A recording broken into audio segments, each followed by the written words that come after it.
All right, today we've got a story for you. It's short, but trust me, it packs a punch. It's all about family, communication, and, all the stuff we miss when we're not really looking. So, at its core, this is a story that probably feels familiar to a lot of us. You've got a family, right?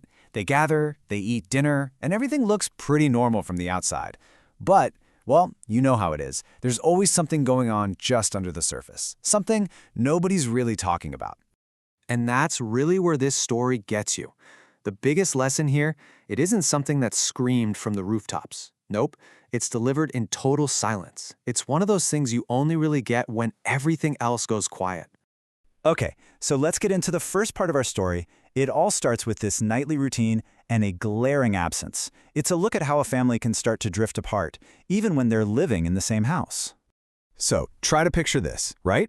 The dinner table. The kids are going on about their day, maybe laughing a little. Mom's there, taking it all in. It feels nice, warm. But then you notice it.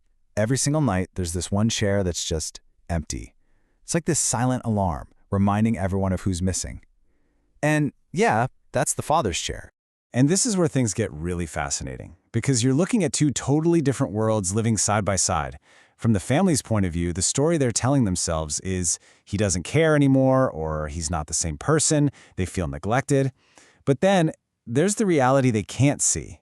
He's working late, not just once in a while, every single day. So it's not that he's choosing to be gone, it's a sacrifice that's completely invisible to them.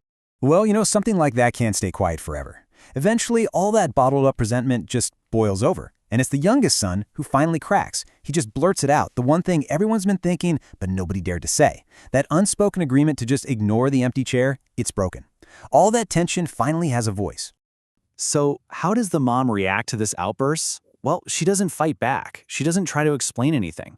Instead, she does something quiet, something really powerful. And honestly, this one action is the turning point for the whole story. I mean, just think about how heavy that moment must have felt.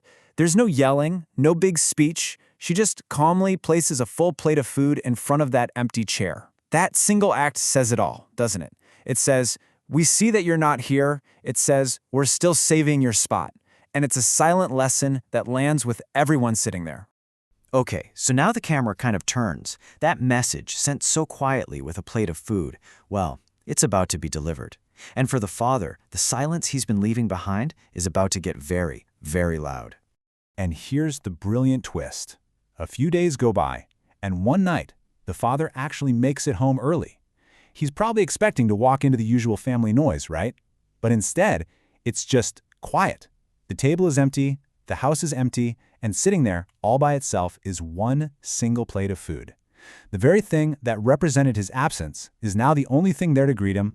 So, of course, he asks the obvious question. You can just hear the confusion in his voice. Where's everybody? Suddenly, this isn't the home he recognizes. The whole rhythm is off, and for the first time, he's the one on the outside looking in. And the mother's answer, wow, it's delivered so gently, but it hits like a ton of bricks. She's not blaming him. She's not angry. She's just stating a fact. They already ate. They said you never come anyway. She's just showing him the new normal, the world that's formed around the space he left. His family learned to live without him at the table. It's like she's holding up a perfect, clear mirror to his own actions. And that's the moment. Right there, as he sits down to eat at that big, empty table, he finally gets it. He feels it, that loneliness, that silence, that feeling of being forgotten. He's finally experiencing what they've been feeling every single night. In a way, he has become the silent chair. So, that one lonely dinner, it ends up being the trigger for some major changes. It's the moment the real, unspoken lesson finally sinks in for everyone. And the best part is, this wasn't just a one-off thing. It wasn't him making a point for one night. The very next evening, he came home early. And then he did it again. It became the new routine. And pretty soon, that laughter came back to the dinner table. His presence filled the silence. So, what are we supposed to learn from all this? Well, a few things, really. First, love isn't always this big, loud, dramatic thing. A lot of the time, it's the quiet, thankless stuff. Second, it's so often hidden inside a sacrifice, like a father working himself to the bone. And maybe the biggest one of all, we just don't see that sacrifice, we don't understand it until we're forced to see the empty space it leaves behind. And that really brings us to the heart of it, the final takeaway. It's a summary of the story, sure, but it's also kinda a warning. That empty chair isn't just a chair, right? It's a metaphor for any person, any presence we take for granted, which leaves us with a pretty important question to ask ourselves.